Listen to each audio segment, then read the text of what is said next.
Hi everyone, welcome to StudioJake. I of course am your host Jacob Airy. Be sure to subscribe, like this video, leave a comment.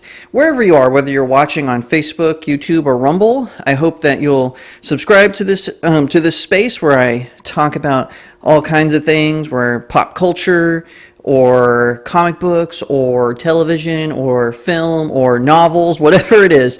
I just touch on all things pop culture because it's something I care a lot about and I love talking about it. And what hasn't affected culture, even pop culture, more than the My Sharona Cyrus? Yes, I am stealing Viva La Frye's description of the beer bug. All right, so as we have seen through 2020 and into 2021, as California and other states continue their unconstitutional stay-at-home order, shall we say, we're seeing how streaming services have kind of, taken over as far as film. Now, as I said previously on a radio interview, I don't think theaters are going to be hung out to dry just yet. I think that this will just be a temporary thing, similar to when VHS and DVD came out. Everyone was like, oh, it's the end of the movie theater. The home video experience will destroy the movie theater. No, they won't. No, they didn't. And no, this won't either. Now, will it be diminished a little bit? Probably. But I think in the long run, there's nothing that Hollywood execs like more than making money. So I have a feeling theaters will be back. And with this in mind, people were wondering how Hollywood directors would kind of tell the story of what is going on, right? And I'm sorry I have to refer to it in these very vague terms, but YouTube, which is owned by Google, which is owned by Alphabet Inc., they are incredibly censor happy. So if I make a direct reference to what is happening, my channel could get censored. And so I apologize for having to describe the beer bug or the My Sharona Cyrus in these very vague terms. I don't really have a choice. So how is Hollywood going to talk about what's going on? Well, there are two movies that I wanted to talk about today. I have reviews for both of them on my website, StudioJakeMedia.com, so you can head over there and check them out. So the first is Locked Down. All right, so I know it's very un-YouTuberish of me to look at my phone and read my notes while I do this video, but when have I ever been a person for pomp and circumstance? So Lockdown was part of the slate of movies that Warner Media announced would be dumped onto their streaming service HBO Max because the theaters were closed down. It came out earlier in 2021. It's directed by Stephen Knight, stars Anne Hathaway and Chiwetel Ejiofor, and if I'm pronouncing that incorrectly, I mean no disrespect whatsoever. Please let me know in the comments. I greatly apologize to this actor because he is a good actor. Now, this movie is awful. It's tone deaf. It's boring. It's basically just these two elitists who they were going to break up with each other. Now, Anne Hathaway's character, she's like an exec in this big company, and she has to lay off people. Her boyfriend, whose name is Paxton, I think, or her ex-boyfriend, he is out of a job. He can't get a job because he has like this minor conviction. He was a delivery boy, and somehow his boss, who is allegedly supposed to be a Christian, basically gives him a fake name of Edgar Allan Poe. Now, in this movie, the two of them decide to steal a diamond that Anne Hathaway's character's company is responsible for shipping to the United States, and they have a fake diamond that they use for display while the original one is going to be shipped. And I guess its owner is implied to be some dictator. They don't really elaborate that much, but they mention that he's committed human rights abuses at some point. So they're going to swap this diamond and fence it because Anne Hathaway's character, because she's the Basta Savar, she just happens to know criminals who can fence it for her for some reason. So they go through this whole thing, and they're concerned because Paxton's fake name is Edgar Allan Poe. Now, this is what I found one of the most offensive parts of the movie, and I say this in my review, but I'm going to repeat it here.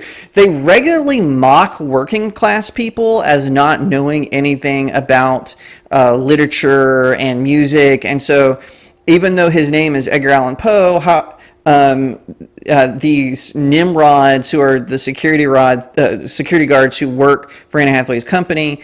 They don't know who Edgar Allan Poe is. Listen, I grew up middle class. I was homeschooled. I'm a college dropout. You would think I wouldn't know who Edgar Allan Poe is. I've read all of his works because I like to read. I know this is offensive to the Hollywood elitists, but working class people read. So anyway, it's just a boring, obtuse, tone-deaf movie that makes it like, oh, I'm so rich, but I'm still suffering because I'm in the lockdown. No, she talks about getting to go to Germany and drinking champagne, and she's taking up smoking again, and all of this nonsense. It's very obtuse. Now, the second movie is not directed by, but it is produced by Michael Bay. It's called Songbird. Now, Songbird is very different.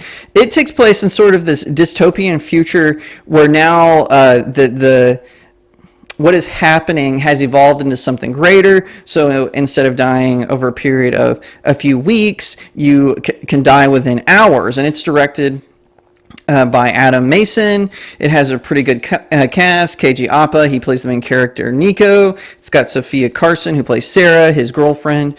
Now, this movie is very different. In this world, the U.S. is under perpetual, shall we say, stay at home. And if you violate these rules, the sanitation department comes and gets you. Now, whereas lockdown took place in London, this one takes place in Los Angeles, where I am currently chilling at the moment. And it shows Nico. He finds out that his girlfriend's grandmother, she has contracted the illness, and so both Sarah and her grandmother are going to be taken away to Q zones, and so Nico is trying to get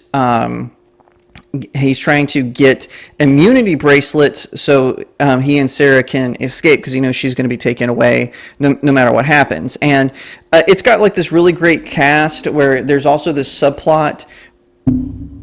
It's got this really great cast. There's also this subplot where you find out these rich elites, they're manufacturing black market tags you put on your wrists so that the authorities know that you've been immunized and all this stuff. So you find out that the husband of these elites, he is basically having an affair with this YouTube singer, and he does it with the promises that once everything is over, he's going to make her famous because he's got connections to record labels and in Hollywood and all this. And then also Nico's job, his boss is kind of helping him, and they have a guy who's a drone pilot, and he keeps track of all the delivery people. And I actually so which movie told the story of what's happening better? Like I said, Lockdown is completely obtuse. It's tone deaf. It's boring. It makes fun of the people who are actually suffering through what is happening while propping up these rich elitists. And it basically tells the story of the rich get richer. And of course, but by the way, when Anne Hathaway steals the diamond, she's going to give a third of the proceeds to a children's hospital. So that's okay.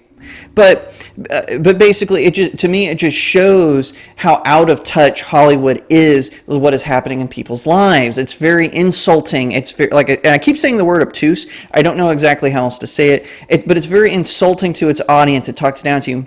And quite frankly, none of the characters are likable. You don't want to cheer for anyone. Whereas Songbird, it shows how everyone is affected by this equally. So it shows how the wealthy elites, how they are concerned, because the mother who is helping with the black market tags, with the immunization tags. She has a daughter, and she could get the virus because she has a weak immune system. And it shows how Nico, how because he's immune to it, how people see him as sort of this outlier of society because everyone else is susceptible. And in my opinion, Songbird does it better because it shows how ridiculous some of the constraints that have been put on society are actually making things worse. So the elites are working with the government to accomplish one thing, and meanwhile the working class people, they're being pushed down and even past the working class people, even up to the middle class. And it really shows how the elites, whether they be in government or they be in Hollywood or however, they're taking advantage of what is going on. So Lockdown, obtuse, elitist trash. I think I said it was tone deaf and boring. That's exactly the best way to describe it. Songbird is actually a really good parable. Now, when Songbird was announced and their trailer was released, it did get some backlash, and even some YouTubers that I watch myself, they didn't like the advertising of it because it seemed like it was taking advantage sort of what is happening. But in my opinion, it has way more to say. Even if you compare cinematically, Lockdown should have been a better film because it had a higher budget. It had that Warner Brothers studio money behind it. It had incredibly famous and very talented actors. And everything I said about the movie, it's nothing against the actors personally. I'm just talking about the film itself. Whereas Songbird, it kind of had like a lower budget. The actors are recognizable, but they're not like huge mega stars that you would see all over the place, or even in when you go buy your wife perfume, you wouldn't see some of these actors posing with the smell good stuff, right? So that's what I mean. It's a very good parable of what we allow to happen in our society, and I think it was more profound. So yeah, sure, some of it was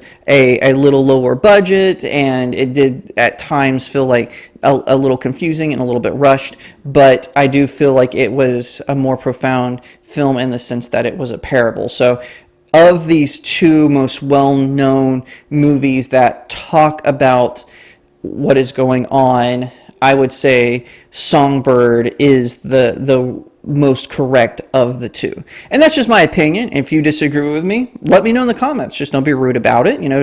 Don't complain to me about it if you don't like my opinion. And like I said, my criticisms of Lockdown have nothing to do with the actors or director personally. Just I feel like it came off incredibly tone deaf and elitist. So that's all I'm going to say about the matter. Once again, I'm going to remind you to like this video, subscribe wherever you are, share it out to all your friends, leave me a comment because that really helps the algorithm. If you're watching on YouTube, ring that little bell so you get notifications, because YouTube, those pranksters, they just love to unsubscribe people. I don't know why, but who knows. Anyway, all my socials are in the description, and let me know what you think. I'll see you next time right here on StudioJake.